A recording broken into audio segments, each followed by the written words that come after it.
nga kayo dyan ha. Ito naman si Llamas, post mo siya na, ay bumaba self-esteem ko, wala akong Rolex at wala akong Gucci. Hoy Llamas, marami ka namang baril.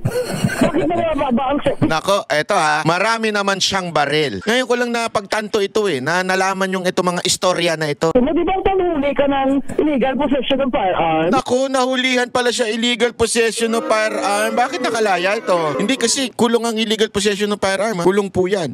Kaya pala nagsilbi sa Pinoy administration. Hindi kaya nabigyan siya ng parang yung papalayain ng presidente? Naku po. Kaya todo sip-sip niya sa mga dilawan? Naku po. Ako nagtatanong na paano kaya ito? Paano na kayo na-resolve yung kaso niya doon? Oo, di ba? Llamas, nahuli ka doon nga bumibili ng mga fake na DVD. Bumibili pa ng fake na DVD?